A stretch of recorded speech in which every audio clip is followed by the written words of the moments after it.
Okay, we are live. Good morning, good afternoon, good evening.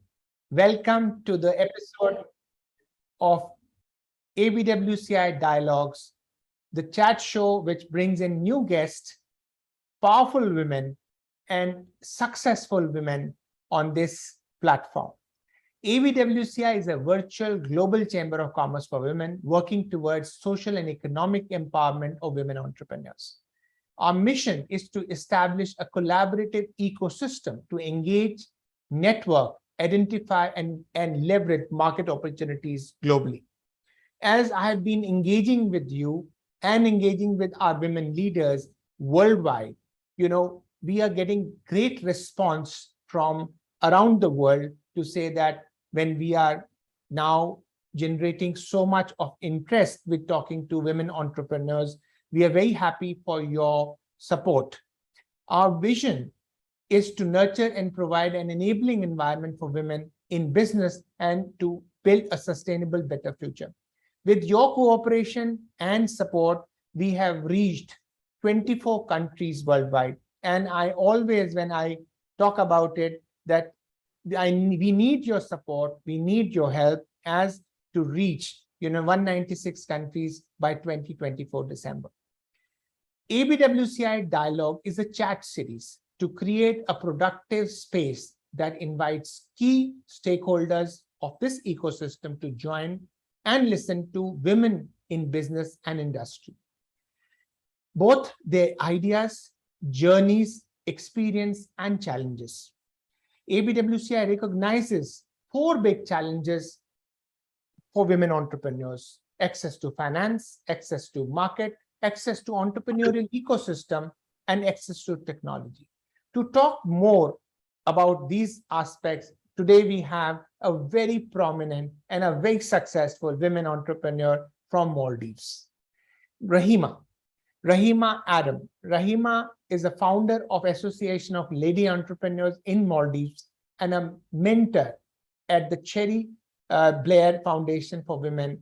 She has dedicated her life and work for the upliftment of women and on economic empowerment. She not only is a successful entrepreneur and a businesswoman, but also a ace swimmer, coach, and also instructor, which she lends her services in Maldives and across the world. She is a certified emergency first responder and a certified beach water polo instructor. I'm very proud, Rahima, that you are today with us at this platform, and I am really glad that you lead ABWCI in Maldives.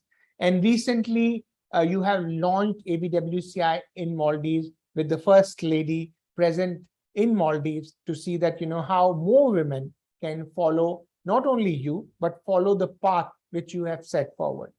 Now, taking this forward, this entire dialogue, I want to ask you, when you were young, when you were in school, college, when you were studying and doing so much great work in Maldives, how did you really from the beginning, were you thinking to become an entrepreneur and you're a self-employed entrepreneur, or it came later?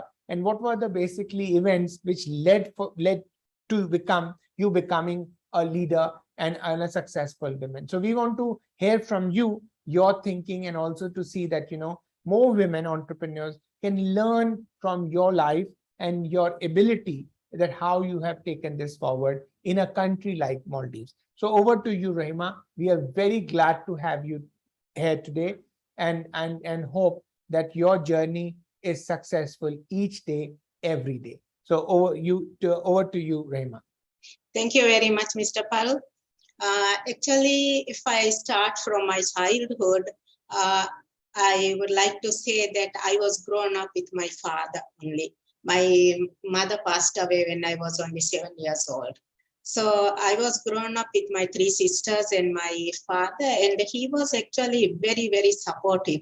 He always tried to keep me behind him if he is doing a carpentry work or anything. And he's a person with who knows all the works, even at home, from sewing to carpentry work, everything he does himself. So he always keep me just like his son. He wanted to keep me behind him and watch everything he does. And he always tell me that when you grow up, you have to start your own family. You have to support your family. You have to live on your own. So dependency is something that my father did not agree. So like that, I was having a very big dream. I was a small girl with a big dream. I was always thinking that one day I will be a businesswoman and I will do something for myself and build my house. That is my dream. I was making small sand houses inside the garden and playing with my toys and everything. So that dream, actually, my father also wanted to fulfill. And he was telling me, when you marry, as soon as I got married, he was telling me, now you have to build your own house. So he gave me a part from his land and he asked me to build my own house and live that house that you are building by sand. Now it's time to build it.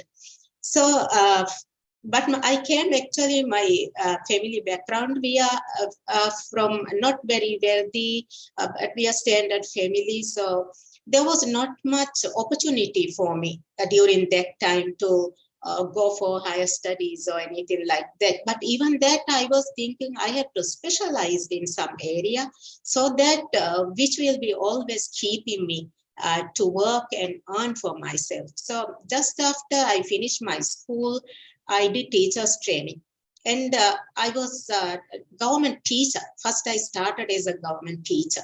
But still this business was on my head. It did not go. Even when I was teaching also, that was in me. And then I got married, and when I had my first daughter, I myself was thinking that it's not the best thing to leave her home and go and work all the day like that, because teaching was very tough. I have to work sometimes at night. I have to go in odd times for the meetings and all. And then I decided to resign from the job and stay home, and later to start my own work. So that was my decision actually. So I stayed at home. And then when I stayed at home, it wasn't easy for me because I was earning myself, and now I'm a housewife staying at home. And it was really difficult when I stopped working. I had some very sad and bad experiences while I was staying at home. Yeah. Because when you can't do what you want, and when you can't buy what you want, and it's just like you are living as a prisoner. You have to ask for everything from someone else, and there is no freedom at all. And I believe the financial independence is equally important to a woman as a man. That is very, very important. Otherwise, there is no freedom at all. You cannot ask from others for money. And when staying at home as a housewife, you are sacrificing your life not only in present, but your future also. So I was thinking about this. And then I thought, when I got 3 children and my youngest son turned 7 years in 1997, I decided to start a business. So first I joined to one of the educational center to do business administration, because my background was teaching. Yeah. So I did business administration diploma, and then I started working in 1997 in an industry where the whole industry is dominated by men. It was tourism. And actually, during 1997, I was the only person who came into this guest house business. There was no one else, no other female. And my business career started from there, and it was dominated by men, and I had to face so many challenges if I had to move forward. Mm-hmm. Because they don't believe, the men, they don't want a woman to be their rival. Yeah, no, I can understand what you're saying. And also I think there's a lot of learning which you are talking about, because the reason is, one, And that's why, I personally, when I speak to women, not only entrepreneurs but women at large, the thinking is they should have the buying power to decide, and the decision making comes when you have your own money and wealth. And that's what I can tell you, that gives so much of independence. As you said, you were thinking like a prisoner, because you cannot take a decision. And I could really feel that in a country like Maldives, which is small, surrounded by ocean, what was the feeling which you had, and the thinking about, what was the life at that point of time. So, we can definitely relate to the thinking of it. But one thing is very sure. I've seen you in action, and what you have turned from what you are talking about, and now it's such a really a good change to really see that you are so successful and powerful as a women entrepreneur. So you can please carry on. I couldn't stop myself to congratulate you with this kind of mission which you are working on. So yeah, I started in 1997, and it was the building was actually made for a guest house with 7 rooms, and I had to take a loan first. So I took $1,000 loan, and then started doing my work. And the following month, I repaid the loan that I have taken, and then I was very proud that I became the owner of my business.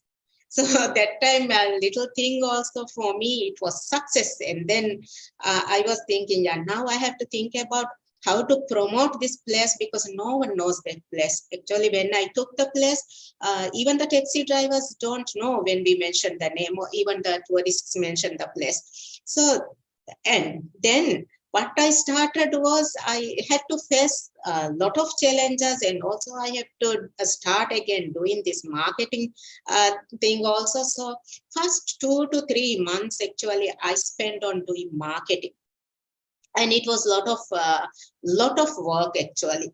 And during that time we don't have social media, and but we have fax machines, we have emails we are sending, and leaflets also. We print leaflets, and also even small pieces of advertisements and all those things we were using during 1997. Yeah, yeah, Yeah. yeah.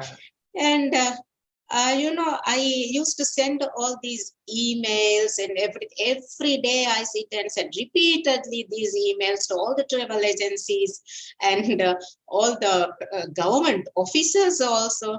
There is no office that I don't know. I collected all the names, their fax numbers, their email addresses, and sending all these my advertisements. Maybe they got angry So also. this shows your commitment, that you didn't tell, you can say you uh, really did so that there is nothing, nobody can say that we didn't get your information, because your information was in their hand. Yeah, I did. And even Mr. Parul, I sent these leaflets and things to the Dhonis, which is traveling from airport to Male also. And sometimes they ask me, what is this, when I go and give these papers? I used to tell them, because you are bringing all the tourists from the airport, you can send me to my guest house. My guest house just opposite, in front of the arrival jetty. That was the best location actually. Just in front, they don't have to take a taxi also. Yeah, They can just come straight from there. That is how actually I was doing that. And it was a lot of work. But first 3 months I spent like that, doing the marketing, advertising. And then later I was putting my ads on the travel magazines. At first, when I started, I was not even thinking about doing anything like that. But then after 3-4 months, I knew about this magazine also, and one of the Sri Lankan was having a magazine here. And then I called him, and he was happy to put my ad in that, and he had given me a discounted rate also. And so I was promoting, and it was very popular later on. Actually, what my work was paid nicely. It was very good. And then also during the time, there were very few guest houses and hotels in Male. And I had only 7 rooms with 4 staffs, and which was not enough actually to make a good profit after paying the rent, salary, and all the wages and everything, because even during that time, the rent is quite high. No, this is amazing story, Rahima, because starting from a guest house, rented guest house, starting your own business in tourism, because tourism is also so difficult. It is very seasonal. And the thinking is that, and Maldives is not a very, you can say, cheap in terms of coming to Maldives, because the airfare and all those kind of things. So making that opportunity successful, I can see that, this has been a very uphill task, and you have been, I've seen your popularity during events, and I know that, you have been successful in doing that. When you were talking, I was reminded of an instance in late 90s, when for anything which we wanted to circulate, we used to take these pamphlets and put it in the newspaper. If today we ask our children or the youth who have born after 2000 and say that these pamphlets used to go in the newspaper, they will say, what are you talking about? That it is now with social media, you circulate in a second, and there is no time, which is to say that you have to get up at in the morning at 5 o'clock, go to a place where you have all these newspaper vendors, and put that and pay them, so that this can be circulated. So I think life has changed, but the struggle which you are talking about, these are, I can say, positive stories, that how you started, what was the thinking, and then getting the rent to be getting the rent out from the business which you were doing and all that. It is amazing story in a country like Maldives, because I'm again and again saying Maldives, because a lot of our viewers and a lot of our people who are joined from across the world will not know what Maldives is. If you can talk more about it, the population and the water surround it, it's an island. So that would be very, very to give the context of the business which you are doing. Yeah, and then actually when I knew that this my 7 room is not enough to make a good business, I was just thinking for a second option. And luckily, I was not fear of anything. I just want to take challenges and do it. That is me. Taking challenge is me. And then I was thinking, I have a very good cook, Sri Lankan cook, and one of the helper also. So I started catering lunch and dinner to officers, companies, and to the flight crews who are staying in Mali. And with 2 delivery boys, again, I brought 2 delivery boys from India. And this business became very profitable. And it was profitable. And the restaurant in the guest house also, I opened for the outsiders with the license. And the catering was making more money than the guest house. Oh, amazing story, because the thing is, you are so proud. You're talking about getting cooks from Sri Lanka and delivery boys from India. Yeah. I think this was such a collaborative business of the Indian Ocean, because Indian Ocean, we are all surrounded by Indian Ocean, India, Sri Lanka, all the Maldives. I think you got the real international integration by getting all these people to work for you. Yeah. Yeah, then after that, actually, Mr. Parul, it was a very good business with profit making, and also our name is always first on the Ministry of Tourism website and all, when they mention the guest houses and all. And I started getting the people who are coming for government and also for business. So it was very popular, and everyone knows me also from the guest house name. So they used to bring the name in front of me, Magiri. So Magiri was actually the building name. Then in the other hand, I had to manage both my business and my family. I had 3 children. Yeah. So as I have no support system, but the best part was I myself take them to school. I did not forget any of their time to go to a tuition or any extra activities. Everything was handled by myself. And then I was thinking, while I'm working in the office, how can I see what is happening inside my house? Correct. Because there is a servant at home and 3 kids are there. Yeah. But even if I go and take them also, there are times that they are alone at home. So I have to do their homeworks, also help them to do everything. And that is, I'm saying you are talking so, I'm saying passionately and honestly, that what happens is a lot of women, they are not coming to do business or they're not doing work because they're scared that what will happen on the family front. But through this channel and the audience today, the viewers, we want to say that sometimes you have to really take a challenge and see that can you do these things together, as you said, because the reason is that you have to make your life and your career in terms of either you are a businesswoman or you're working somewhere, it is important.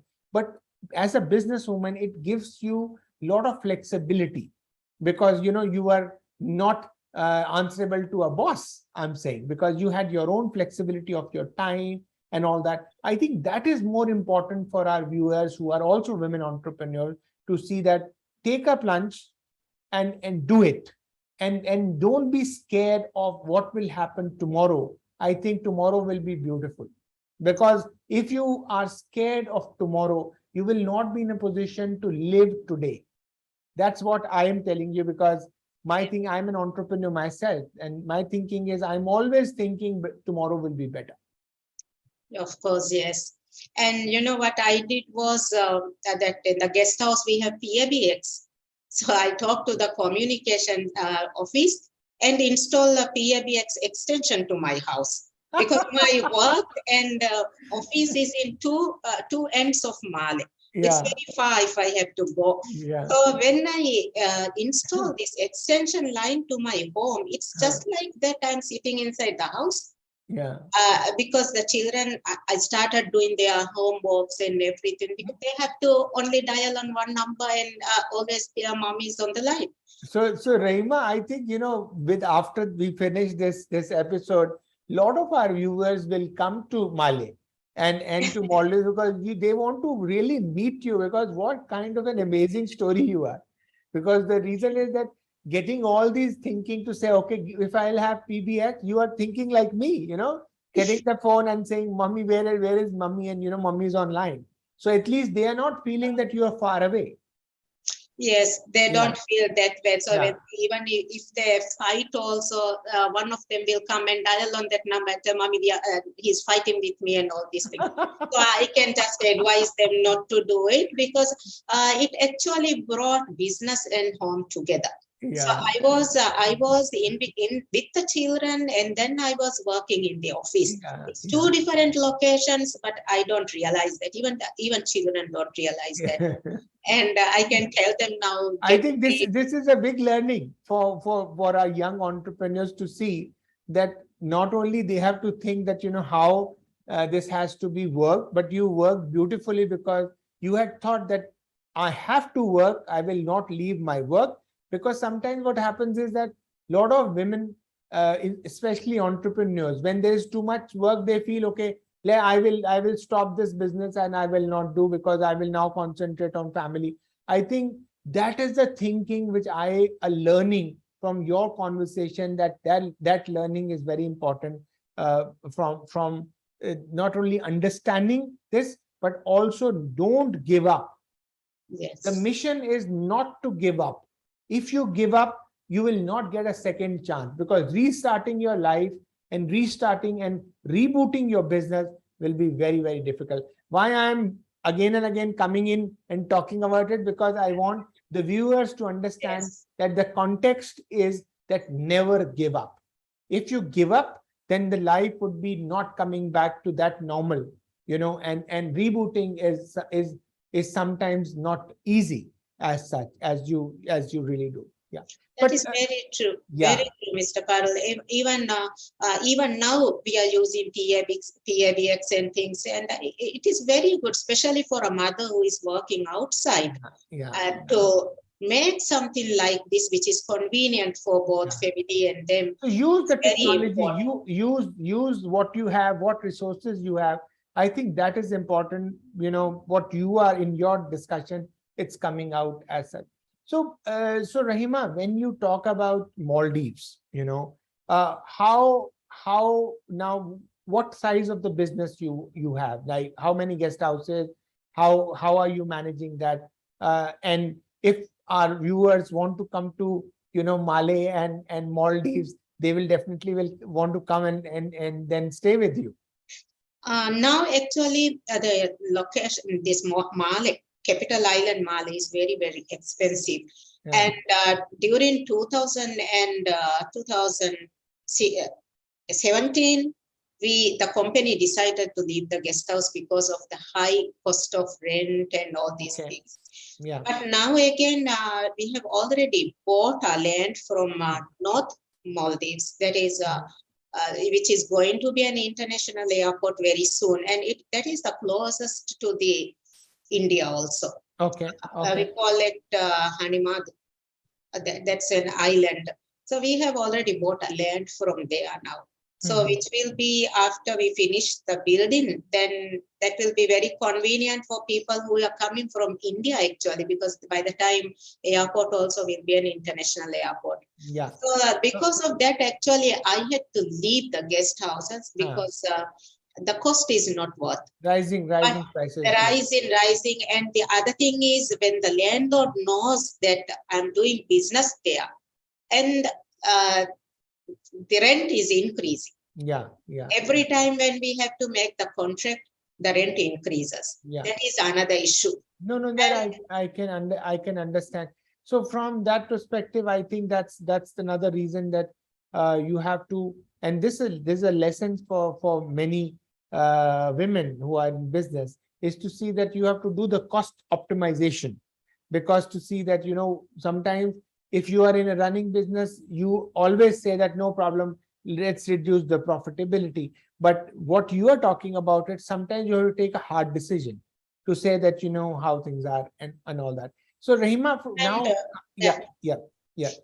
from the business, actually, that, as I said, I was having a big dream. What I was thinking is, before closing the guest house, I was thinking that to build my own house, which will be a housing apartment.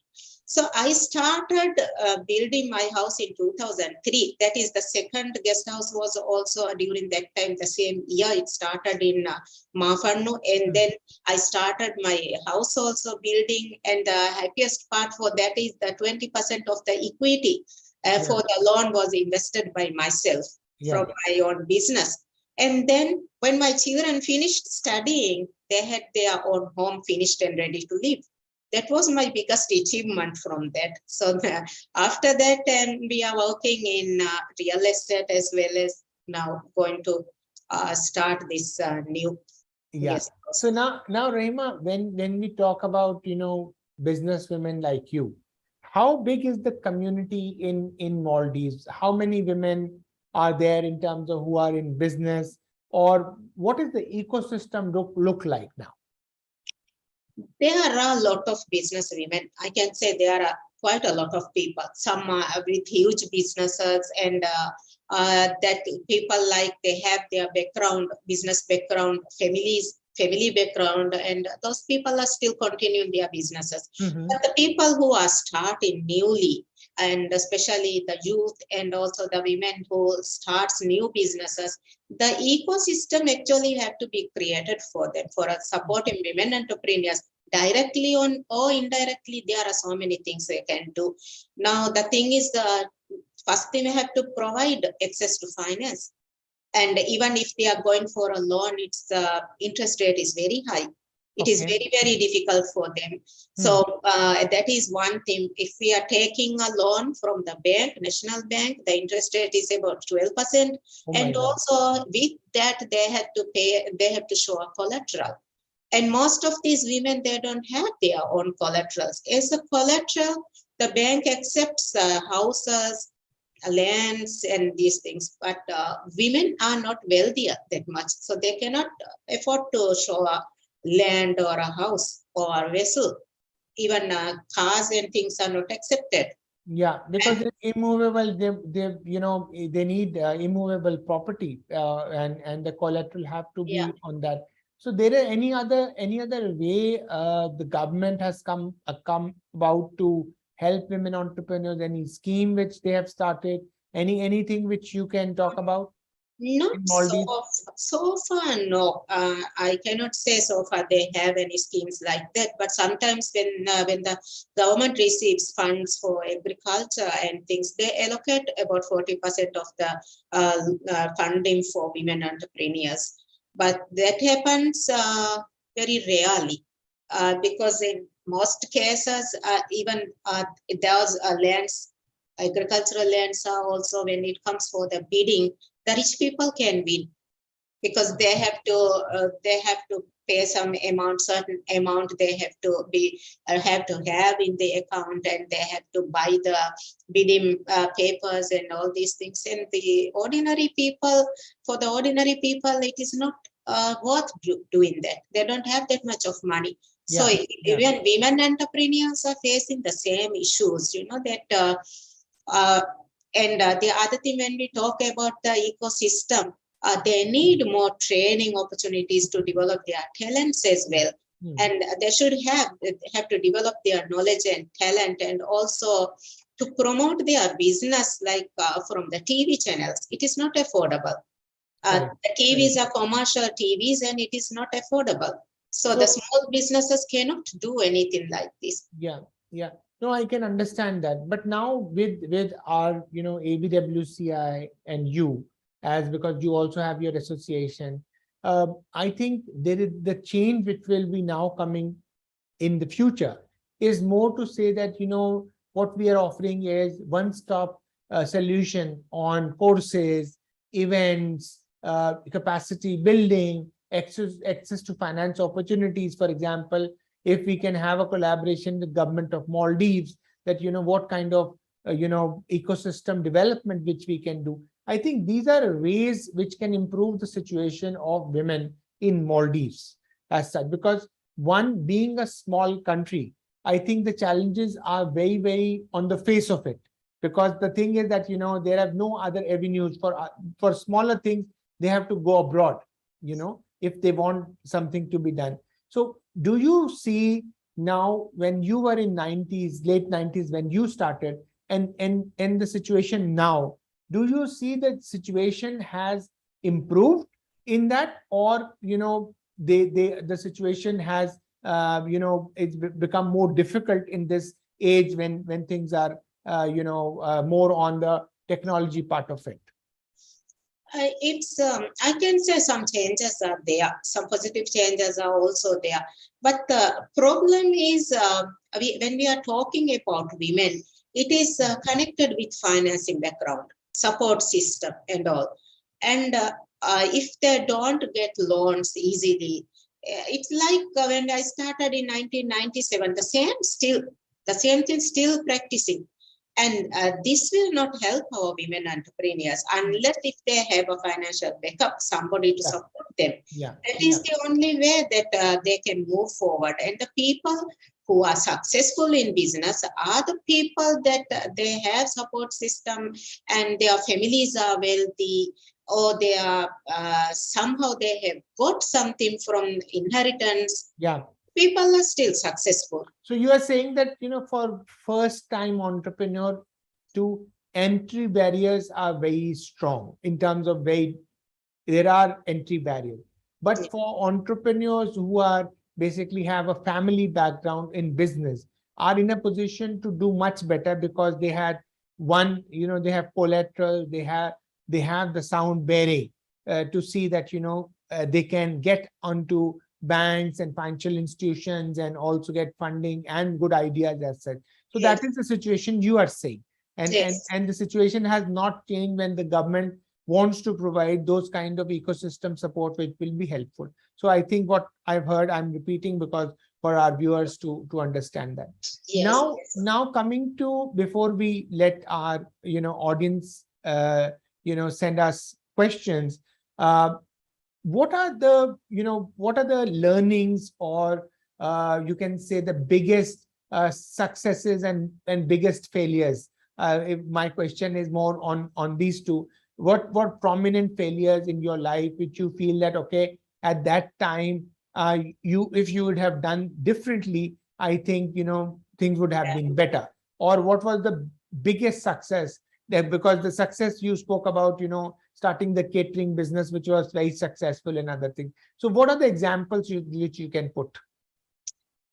Yeah, what I have learned actually from my failure, it was that when I used the building name as my brand, which was something that I never thought about it. So I thought that I can market it and take it anywhere, but it was not like that.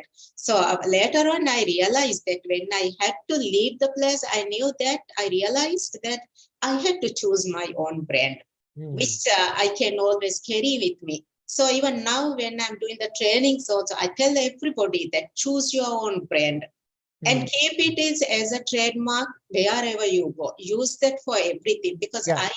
I experienced that I lost it because of that. And then later I choose my own brand, and then it took again another 1 or 2 years to promote another brand again. So it was You're talking about that there has to be consistency in yes, when you start and things like that. So that if you are thinking that, this is the brand which I want to promote, stick to it. Have yes. patience, but also, be aggressive on that, which is you're harping onto that brand, because people will start recognizing that brand in the future. Yes, that is what I'm saying. That is Yeah. very, very important. And mostly here in Maldives, also most of the startup businesses, they are not thinking about anything like that for a branding, and they are doing a lot of social media marketing and all. And then finally, they lose this brand because someone else registers in the name. Correct. That is what Correct. is happening even now also. So Yeah. that is what I have learned from my failure was that actually I was using someone else's name, and which was not belong to me. So later I chose my own name and own brand, and then developed it. So that was with me, and even now I can use it. So that is one thing very important. And from my success, uh, that is, I can say that not giving up. That Yeah. is one thing, not giving up, facing all the challenges that which comes your way. And if we are in a positive thinking, positive mind, Yeah. I believe everything we can do. But if we don't think positively, then everything will turn the other way, that something that we don't want it to be. But if we are thinking it positively, we can think about the way that we can move forward. So that was actually my success. I never give up. I just always I keep in my mind, I will do it and I will achieve it. So Great. finally I Great. did it, and that is very important. No, I think very, very inspiring, Rahima, because one, coming from Maldives, as one of the viewers, if they Google about the country, and they will see that, what the country Yeah. resources are. You are an island in between, Indian Ocean, and they will definitely realize that coming from a place where you have, some of these hardships are natural, I can say, and the land is difficult, because when you spoke about land, I was just thinking the land is very limited, and from that perspective.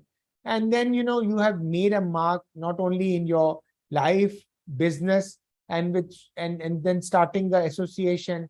I think really, it has been commendable to see that, you have been successful, and the story which you of your life, which you have narrated, I feel that many fortunate people in terms of your friends and family and association are lucky to have you, and they're fortunate to have you in life. And I want to wish you all the best. And we are proud of you. We are proud of you to be the ABWCI, president in Maldives. And I want to reiterate again to our viewers who have joined later, is ABWCI is a liberal platform and a virtual chamber of commerce for women entrepreneurs. So not only you plus others should join and see that we are very ambitious. I can say that we want to have, our presence of ABWCI in 196 countries worldwide. Our mission is really to not only help, women and support women on finance, on marketing, technology, and with all those, I can say, capacities to fulfill and to be successful as such. With that, I want to wish Rahima all the best, and I wish when we meet next, I think you should be more successful. I pray to God that life would be better for you, and also you will be successful. Now you're building a new building in north of Maldives, and we feel that it will progress and prosper for you. So thank you so much with these words, and also wish you all the best. And please send us your feedbacks, your suggestions, how we can improve, how we can work with you, and how we can make ABWCI really, successful for our women entrepreneurs worldwide. So thank you so much, Rahima, for joining in, for your valuable time, and also wish everyone good evening in South Asian context, and also good morning if you are watching us in US, and good afternoon if you are watching us from Europe and in UK. So thank you so much, and lovely talking to you, Rahima. Thank you so much. Thank you very much. Great. Thank you very much. Thank you.